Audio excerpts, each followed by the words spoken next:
Welcome, everyone. Today, we will take you on an unforgettable journey. The story of a simple boy who couldn't speak English, was laughed at, ignored, and underestimated. But with unstoppable determination and smart strategies, he rose from zero to a powerful speaker, earning in dollars, living his dream life, and inspiring millions. Hello, my name is Ryan, and today I want to tell you how I learned English. This is my story, from struggling with words to speaking fluently. Stay with me till the end, and I promise it'll inspire you. This is a piece of my life that I locked away for years, because every time I remembered it, I felt like a failure. But today, I'm telling you, because maybe, just maybe, you need to hear it. And maybe it will change something in you. Because the truth is, I couldn't speak English. Not a little. Not broken. I couldn't speak anything. I used to watch videos like this on YouTube and think, wow, I wish I could talk like that. I used to walk past people speaking English in cafes and feel like they were from another world. I used to stay quiet in meetings, ignore messages, cancel interviews, and even avoid talking to people. All because I was scared that they would speak English. I knew what would happen if they did. I would freeze. I would panic. I would feel like a child again. And you know what? That fear didn't come from nowhere. It came from one specific day. One very cold morning. The day I was rejected. The day I lost my confidence. The day that broke me. But also, the day that started my journey. So sit back, put away distractions. Give me your full attention. Not because I'm a teacher, but because I'm just like you. It was Monday, January 14th, 2019, and the air outside was colder than usual in New Jersey. I lived in a small apartment in East Orange, on the third floor of a building that always smelled like old newspapers and burnt toast. My room was simple. A single bed pushed against the corner wall, a broken white desk that my neighbor gave me, and a tall metal lamp that flickered whenever I switched it on. That morning, I woke up around 5:30 a.m., even though my interview was at 9. Not because I needed that much time to get ready, but because I couldn't sleep the entire night. I had an interview at a company called Brightline Communications, a small customer support firm located in Newark. They handled tech support for online shopping platforms. Nothing glamorous, but for me, it was everything. I had been unemployed for 3 months, and my savings were down to $48.13. Rent was due in 12 days. If I didn't get this job, I didn't know what I was going to do. The job itself paid $14.50 an hour, 40 hours a week, which meant just enough to survive. I had applied online and received an email confirmation, and to be honest, that moment felt like winning a lottery. I spent the next 2 days preparing for the interview, but in all the wrong ways. Watching random videos, copying phrases I didn't understand, repeating lines like a robot. But the truth was, I didn't even know how to introduce myself properly. That morning, I shaved my face using cold water because our apartment hadn't had hot water for 2 days. I wore a navy blue shirt that I'd ironed 5 times just to make sure it looked professional. It was a little tight around the neck, but I buttoned it anyway. I didn't have dress pants, so I wore my only black jeans and cleaned my old sneakers with wet wipes. I wanted to look sharp, but I knew deep down that no clothes could hide the fact that I didn't feel confident. My fingers were shaking when I tried to tie my belt. I kept telling myself, just smile, just speak clearly, just be polite. But inside, I was falling apart. I left the apartment at 7:20 a.m. and decided to walk to the interview location, which was about 45 minutes away. I could have taken the bus for $1.60, but I didn't want to risk being late. As I walked, I kept repeating my introduction in my head. Good morning, sir. My name is Ryan. Thank you for giving me this opportunity. I'm hardworking, quick learner, and I stopped walking. I forgot the line. I stood there on the sidewalk with my mouth open and my brain completely blank. A man walking his dog passed by and looked at me strangely. I smiled awkwardly and kept walking, but I could already feel the fear building inside my chest. I passed by a Starbucks and saw two young men talking loudly in English. Their sentences were so fast, so natural. I caught a few words. Weekend, Netflix, deadline, and I suddenly felt like I didn't belong in this country. How do they speak like that? I thought. How do they know what to say next?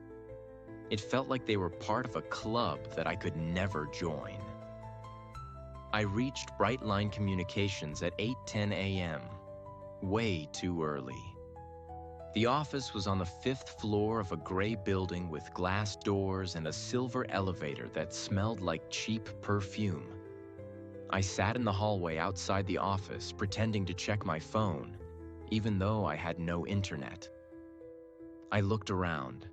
Two other candidates were waiting, both wearing proper suits, polished shoes. One even had a brown leather folder. I started to feel smaller and smaller, like I had walked into the wrong room, like maybe I should just leave. At exactly 9 o'clock, a lady with red lipstick and a clipboard came out and said, "Ryan?" I stood up too quickly and almost dropped my phone. "Yes, I'm here." She smiled and guided me in. The room was small, one glass table, two men sitting across from me. One of them wore glasses and had a deep voice. He said, "Hi, Ryan. Tell me about yourself." And that was the moment. That was the exact second when everything I had prepared just disappeared. I opened my mouth. No sound. I tried again. I'm named Ryan. Very hard work. Good job. You company, I like. I could hear myself and I knew I was failing. My heart started pounding. My ears were hot. The man nodded slowly, then asked, "What experience do you have with customer support?" And I knew I couldn't answer that. Not in English. I tried to say something. Anything. But all I could manage was, "Yes, sir. I learning fast. Phone call. Can do." I didn't know where to look. I didn't know where to hide. The room felt like a prison. The air was heavy. My voice sounded like someone else's. The interview lasted 3 minutes. The man closed my resume, smiled politely, and said, "Thanks for coming, Ryan. We'll contact you." I knew what that meant. I walked out, kept my head down, didn't even take the elevator. I walked down all 5 floors without saying a word. I didn't cry. I didn't scream. I just walked, block after block. I didn't know where I was going. I ended up in a small park near Branch Brook. I sat on a bench for almost an hour. I kept replaying the moment in my head, my broken sentences, their confused looks, the silence. I hated myself. I hated my voice. I hated the fact that I had let this happen. Again, I had applied to 5 jobs in the past, all rejected, all because I couldn't speak. And now, even this small job was gone. I looked around. People were walking their dogs, kids were laughing, everything was moving, everything had sound. And yet, I felt completely frozen, like time had stopped for me. That day, I went home and didn't speak to anyone. I skipped dinner. I turned off my phone. I just lay on my bed, staring at the ceiling, repeating one question again and again. Is this going to be my life? That night, I didn't eat. I didn't speak. I didn't even touch my phone. I lay on that single bed inside my cold apartment, still wearing the same tight navy blue shirt from the interview, my belt digging into my waist, my back aching, my throat dry, and my mind completely broken. For the first time in my life, I felt like I had nothing. No job, no money, no skills, no self-respect. Just a cheap phone with no data, a broken desk with 3 books I never read, and an invisible wall between me and the world. The English language. And as I stared at the ceiling in silence, something in me snapped.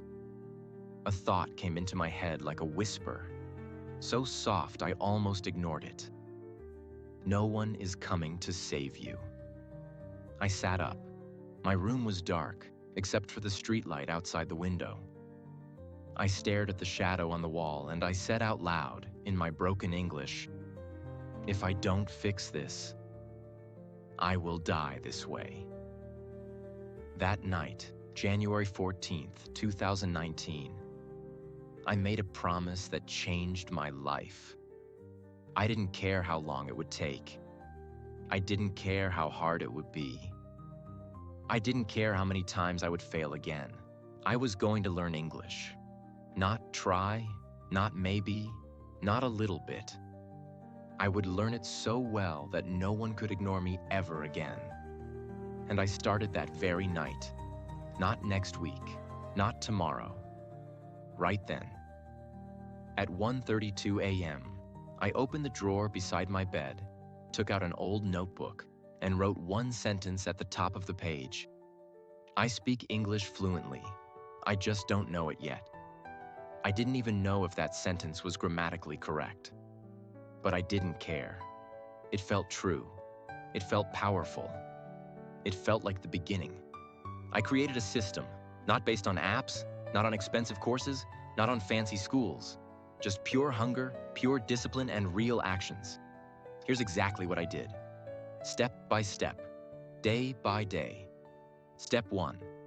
I started with my mouth, not my ears. Most people begin by listening or reading, but not me. I had a mirror in my room, tall, cracked in one corner. I stood in front of it at 2 a.m. and said, "Hello, my name is Ryan. I am learning English." It felt strange, robotic, unnatural, but I repeated it 10 times. And I did it again the next day, and the next, every morning and every night. Then I moved to, "Today I woke up early. I will go to the store. I am not afraid anymore." Each sentence was simple, but it forced my mouth to get used to the sounds. I wasn't just learning English. I was becoming a speaker. Step 2. I created a survival English wall. I took paper and taped it all over my wall. One paper said, "How to order food in English. I'd like a sandwich, please. Can I get a coffee with milk? Do you accept card?" Another paper said, "How to answer the phone in English. Good morning, this is Ryan speaking. How may I help you today? One moment, please." I added a new paper every 3 days. Soon, my entire wall was covered. I didn't need a classroom. My wall became my teacher. Step 3. The 1-1-1 method. This was my secret weapon. I still use it today. 1 hour, 1 topic, 1 result, every single day. Day 1. Topic: talking about yourself. I spent 1 hour watching YouTube videos on self-introductions. Wrote down 5 key sentences. Memorized them. Practiced them 10 times in the mirror. Then I recorded myself speaking those 5 lines. At the end of the hour, I didn't just study. I had a result. I could now introduce myself better than yesterday. I did this every day. Day 2.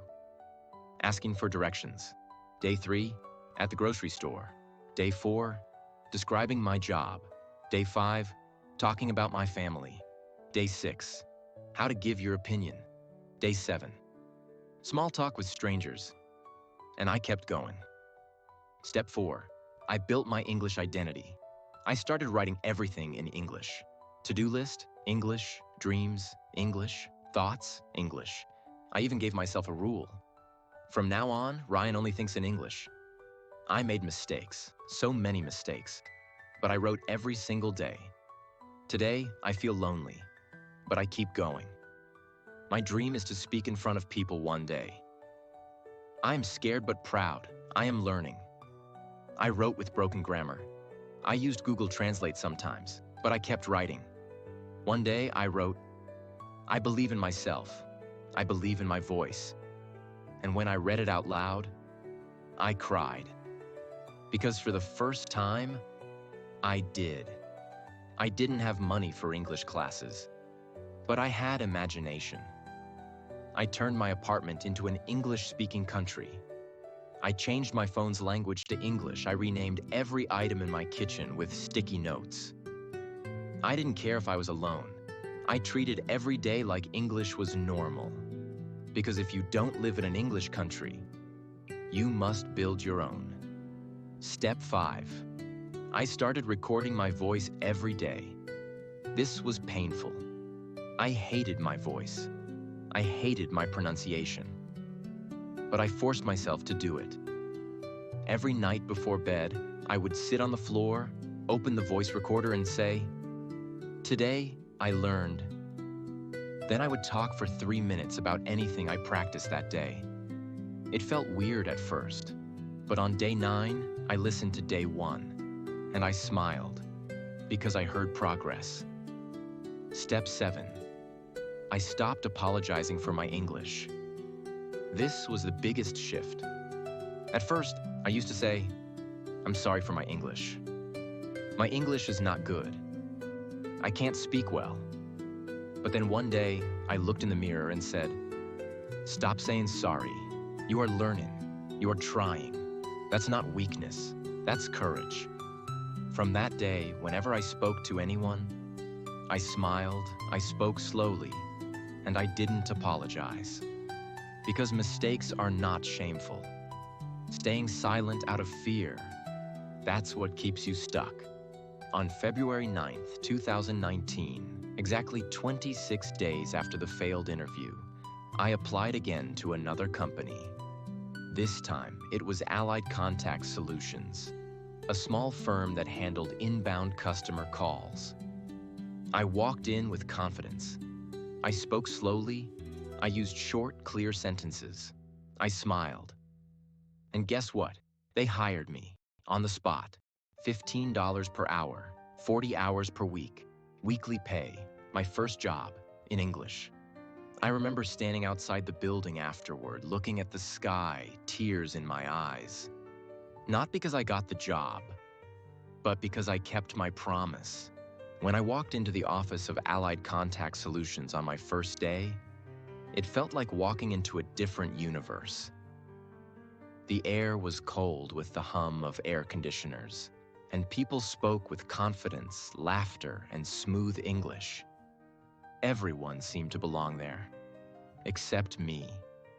My palms were sweaty. My black trousers were too tight. My tie was slightly crooked.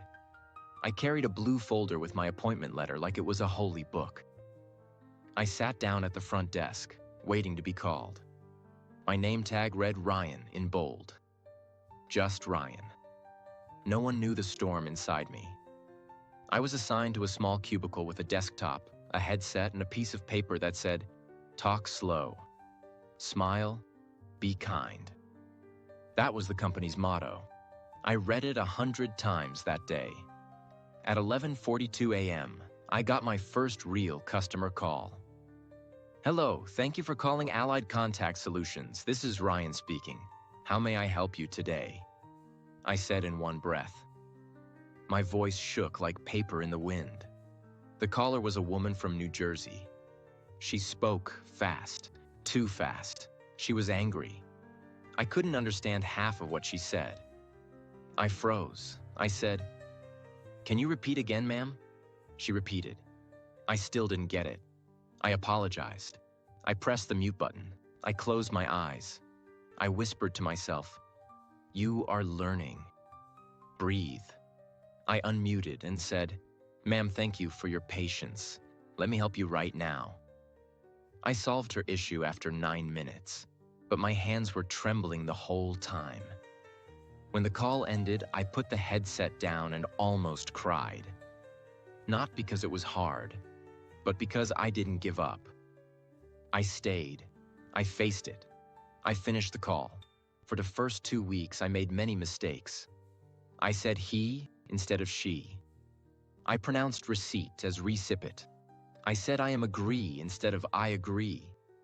My teammates laughed sometimes, but not in a cruel way. They liked me because I tried. I smiled. I greeted everyone with, "Good morning. How are you today?" I stayed late after work. I cleaned my desk. I thanked people. I helped others when I could.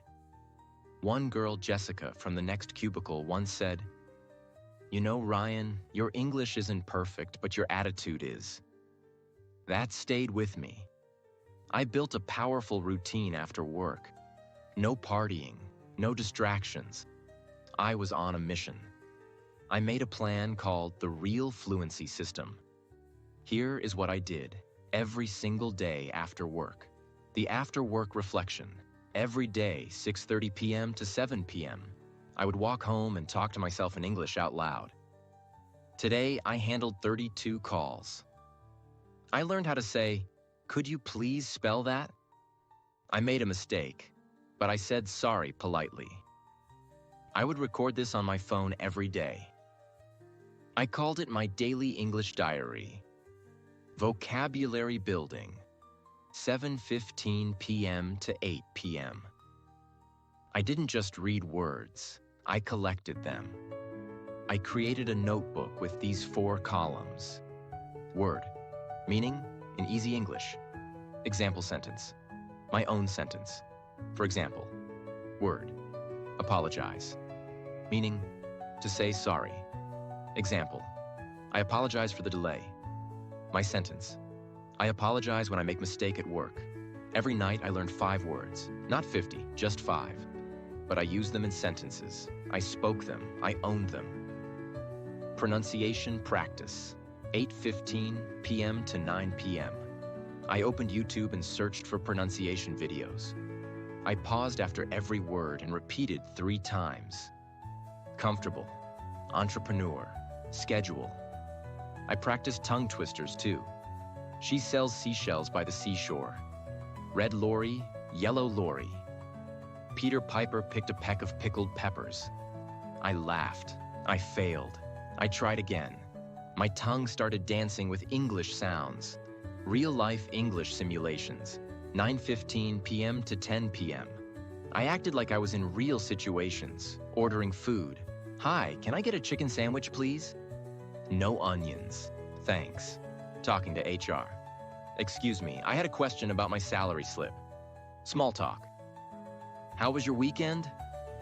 "Oh, really? That sounds fun." I would stand in front of the mirror and practice like an actor. Weekly public speaking, every Sunday. Every Sunday, I recorded a 3-minute speech on a topic. Week 1, why I want to improve my English. Week 2, my biggest fear. Week 3, how I stay motivated. Week 4, one thing I want to change about myself. I shared these on a Facebook group for English learners. Some people ignored, some laughed, but many supported, and I grew. My English mindset shift. I stopped using the word perfect. I changed it to progress. I told myself daily, fluency is a journey, not a test.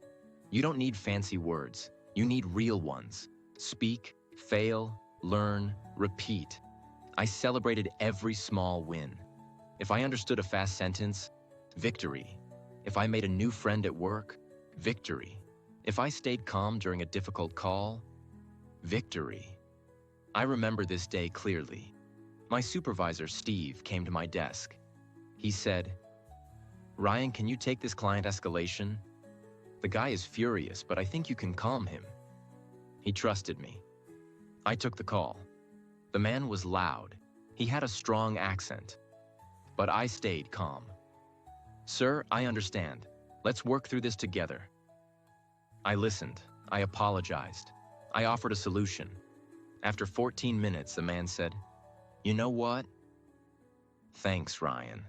You're the first guy who actually listened." When I hung up, my teammates clapped. Not because I was perfect, but because I'd become someone they could count on. Maybe I can become fluent. Maybe I can help others too. At work, more and more people started noticing me. My supervisor said, "Ryan, your calls have become smoother. Great job." A senior teammate said, "You speak like someone who's lived abroad." That evening, I didn't just smile.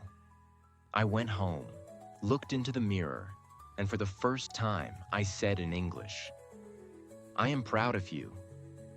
I knew I was doing okay, but I wanted more. I didn't want to just answer phone calls. I wanted to give speeches, have deep conversations, write stories, and teach English to others who felt lost like I once did. So I created a new system. I called it Deep Fluency Immersion. It wasn't just about reading books or watching videos.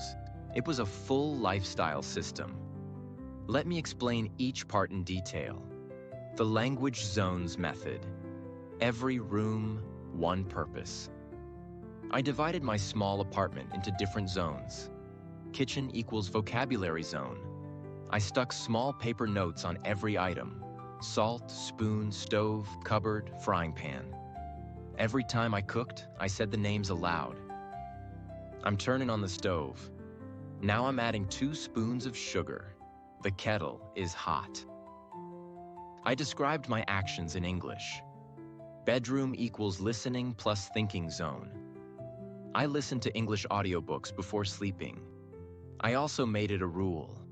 No thinking in my native language before sleep.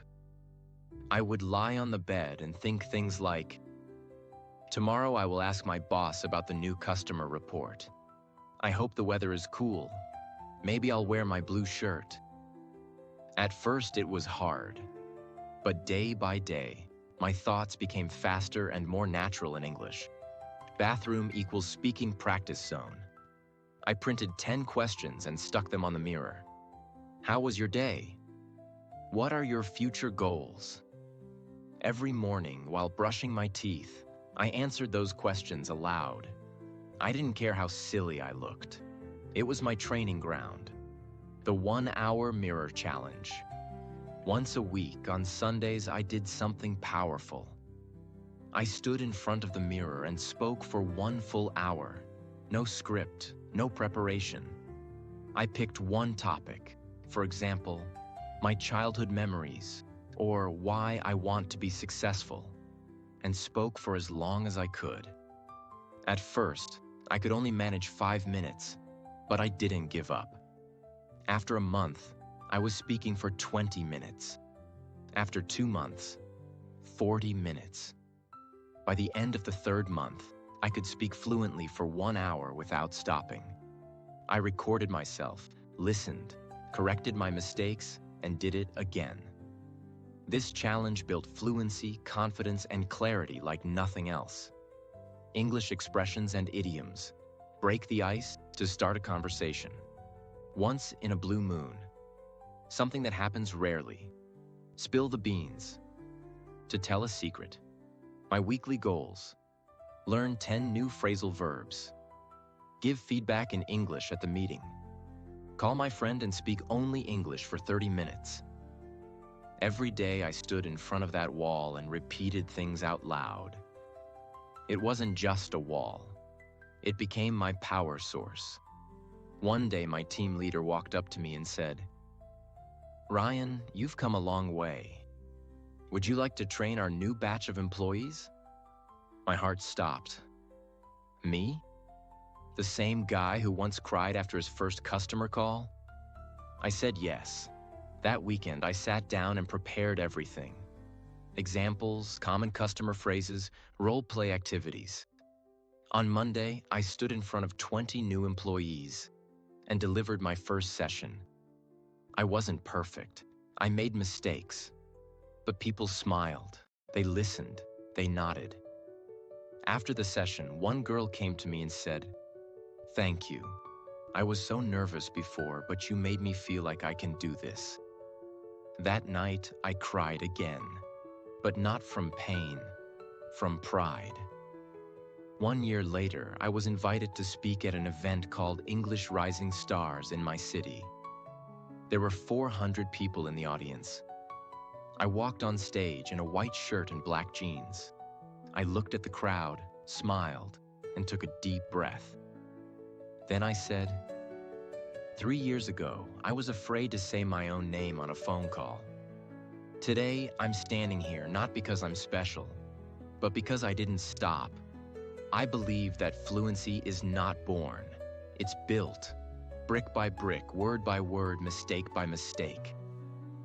People clapped, some even cried.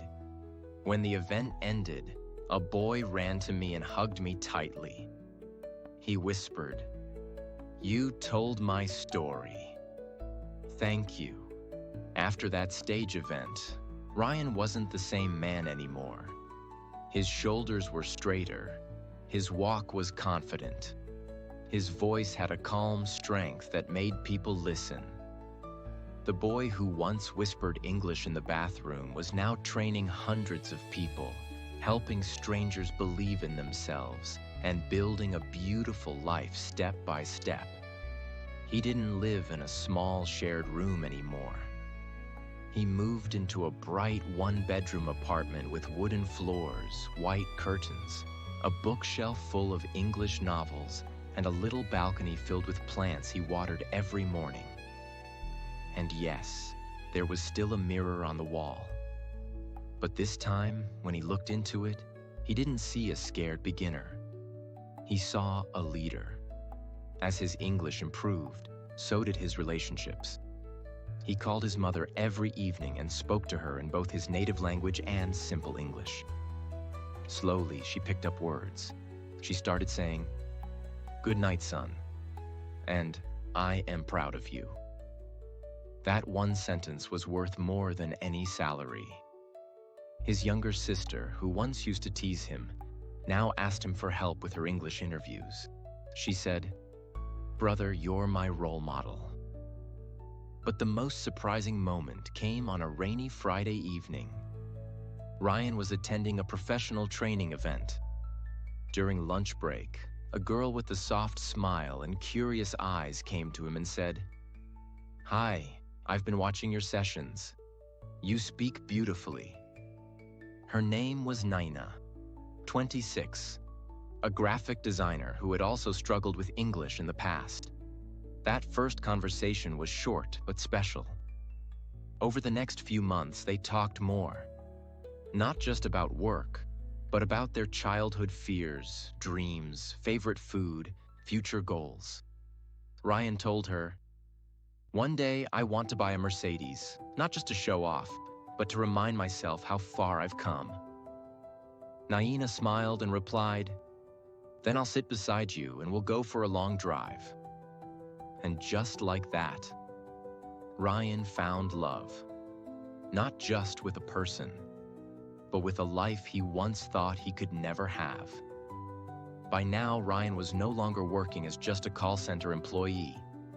Because of his powerful English communication, emotional intelligence, and leadership, he was promoted to training manager and later to communications coach for new hires across 3 cities.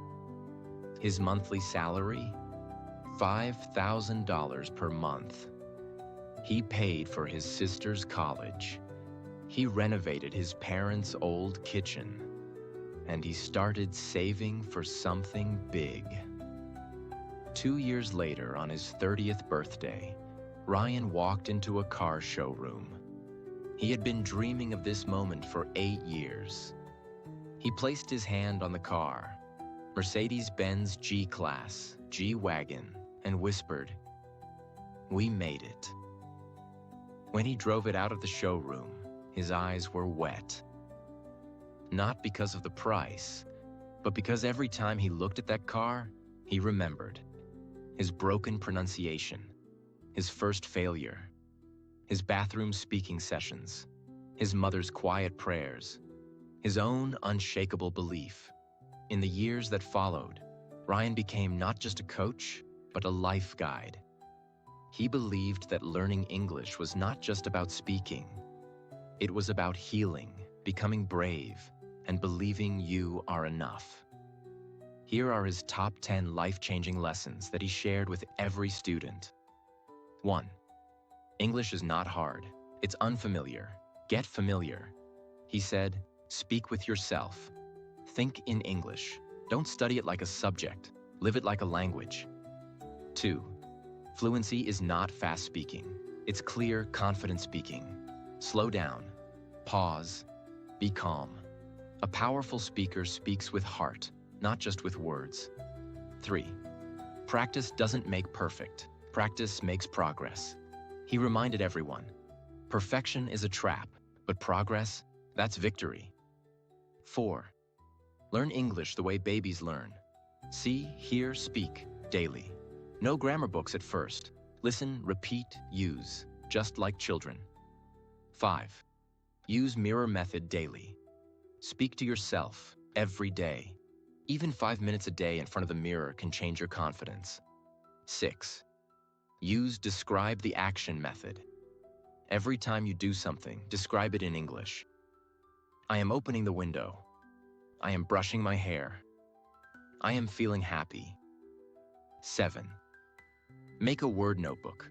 Carry it everywhere. Write 5 new words daily. Use each in 3 different sentences that relate to your life. 8.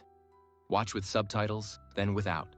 He told his students, first understand, then feel, then speak like them. 9. Don't be afraid to make mistakes. Be afraid to stay the same. Every mistake is a brick. Keep building. 10. Teach one person what you learn. When you teach, you remember, and you give someone else a reason to believe. At age 32, Ryan wasn't just a fluent speaker. He was a leader, a son who fulfilled his mother's dream, a brother who inspired, a partner who supported, a man who turned pain into power, a human who never gave up. And every evening, after dinner, he still walked to his balcony, looked at the stars, and said in English, "Thank you, Ryan. You didn't give up. You made your life beautiful. One word at a time. You may feel lost. You may feel like English is too hard, or that you're too late, or that your dreams are too far. But Ryan's story proves, if you give 1 hour daily to English and you never give up, your life will change forever. Because English is not just a language. It's a doorway. A doorway to confidence, freedom, power, love, pride, peace,